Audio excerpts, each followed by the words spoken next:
Itago niyo na lang po ako sa pangalang Marian. Ang kwento ko po ay naganap sa aming probinsya sa Bataan. Gusto ko lang po sanang ibahagi ang aking kwento. Isang hindi makakalimutan na pangyayari noong ako ay nag-aaral pa ng high school.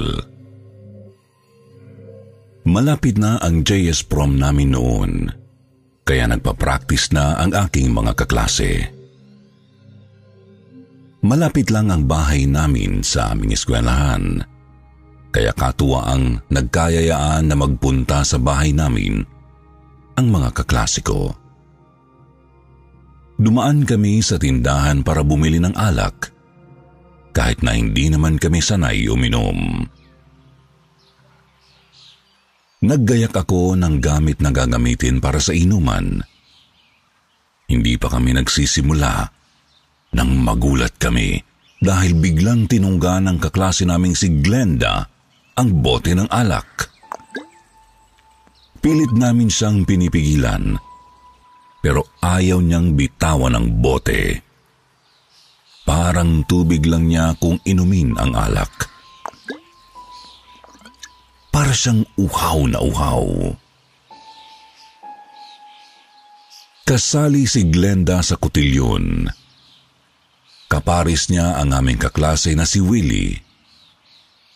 Hindi naman gagaling ang sumayaw si Glenda, Sir Jupiter. Pero noong pagkatapos niyang tunggain ang alak, ay inaya siyang mag-practice ng sayaw ni Willie.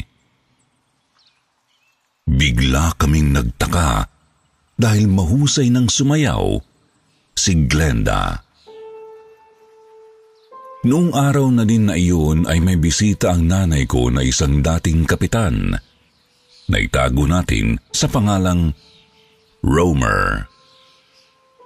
Si Manong Romer po ay kapitbahay din ni Glenda. Nakatingin ang dating kapitan kay Glenda. Nagtataka niyang sinabi na marunong daw palang sumayaw si Glenda. Parang hindi raw si Glenda ang sumasayaw. Kilala rin po kasi ng mga kapitbahay si Glenda na parehong kaliwa ang paa. Hindi na lang namin pinansin ang sinabi ni ex-kapitan Romer. Pagkatapos ng practice ni Glenda at Willie, ay nagpahinga sila sa aming sala. Napansin na lamang naming iba talaga ang ikinikilos ni Glenda. Dahil doon ay naiinis na si Willie sa kanya. Biglang nanahimik si Glenda matapos pagsabihan ni Willie. Pero ikinagulat namin ang ginawang aksyon ni Glenda. Inuuntog ni Glenda ang sarili sa upuan at saka nagpapagulong-gulong din sa sahig. Iniuuntog niya ang sarili sa kung saan niya pwedeng maiuntog ito. Puno na ng pasa ang kanyang braso, kaya natakot na kami sa ginagawa niya. Nagsisisihan kami dahil akala naming kaya nagkakaganoon si Glenda ay dahil hindi namin nagawang pigilan siya na tunggain ang alak. Maya-maya ay biglang naimatay si Glenda. Akala ni Willie ay nagbibiro lang ito at sa inis niya kay Glenda, sinampal niya ito ng mahina para gumising. Pero nakailang sampal na si Willie at hindi pa rin nagigising si Glenda. Kaya natakot na kami at nag-alala. Napagpasyahan namin na pakialaman na ang cellphone ni Glenda para tawagan ang kanyang magulang. Nang dumating ang kanyang nanay, ay hinipo nito ang tainga ni Glenda. Narinig namin ang sinabi nito na ang isang tainga raw ay malamig at ang isa ay mainit.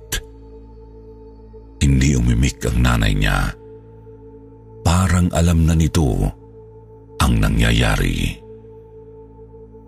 Inutusan ng nanay ni Glenda ang mga kaklase ko na buhatin siya.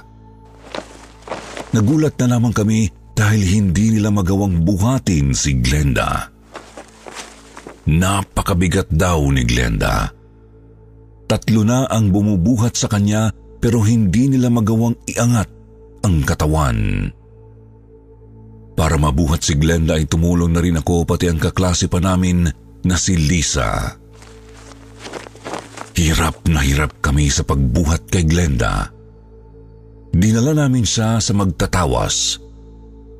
Pagkadating sa bahay ng nagtatawas ay hinipo rin nito ang magkabilang tenga ni Glenda. Nagulat kami nang sabihin ng magtatawas na nasasapian daw si Glenda. Pagkasabi niya nito ay biglang nagsalita si Glenda at iba na ang boses niya. Naging malaki ang kanyang boses at garalgal. Humihingi ng tulong si Glenda. Nalilito pa kami sa sinasabi niya. Paulit-ulit niyang sinasabi na nandyan na siya. Pero hindi namin alam kung sino ang tinutukoy niya. Tinanong siya ng magtatawas kung sino ang tinutukoy niya. Sumagot naman si Glenda na si Maricris daw. Nangtinginan pa kaming lahat na magkaklase. Natatakot na kami pero nanahimik lang at hindi namin pinapahalata. First time lang kasi namin na makakita ng ganoong sitwasyon.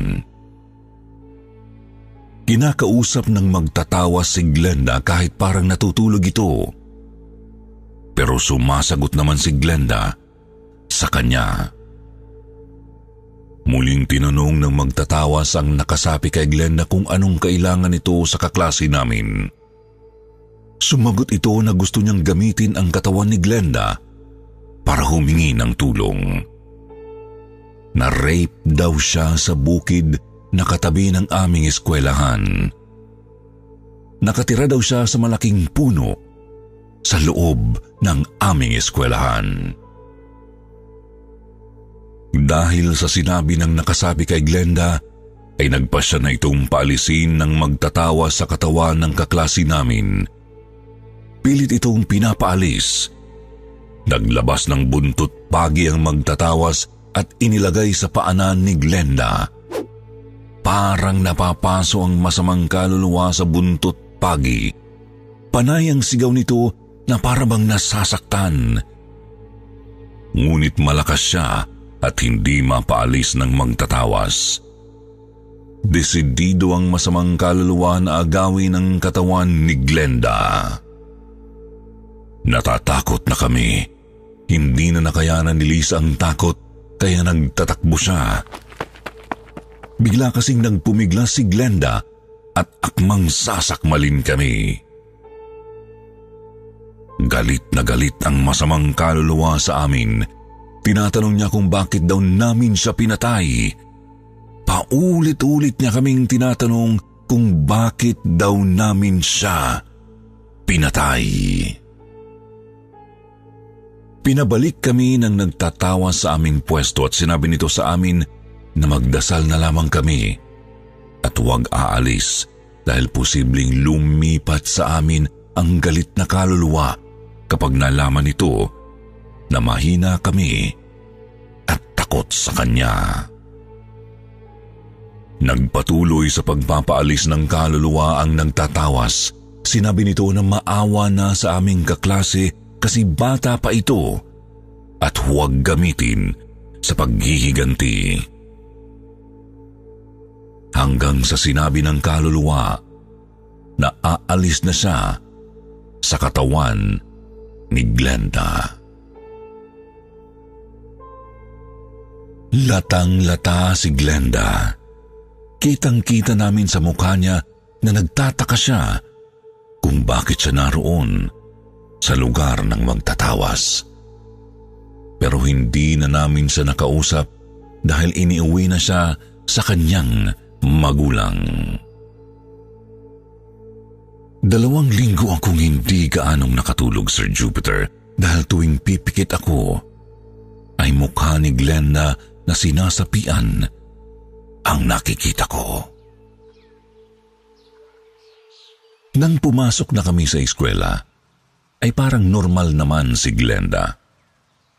Tinanong namin siya kung may naaalala siya noong sandaling nasapian siya. Pero sinabi niya na wala naman daw. Masigla na siya at walang bakas na sinapian. Ikinuwento namin sa kanya ang nangyari. Pero hindi pa kami nangangalahati sa kwento, ay pinigilan na niya kami. Huwag na raw naming ikwento dahil kinikilabutan daw siya. Simula noon ay hindi na namin ito binanggit sa kanya at pinilit ko na lang din itong kalimutan. Panay dasal na lang ako bago matulog dahil sa takot. Ayaw kong mangyari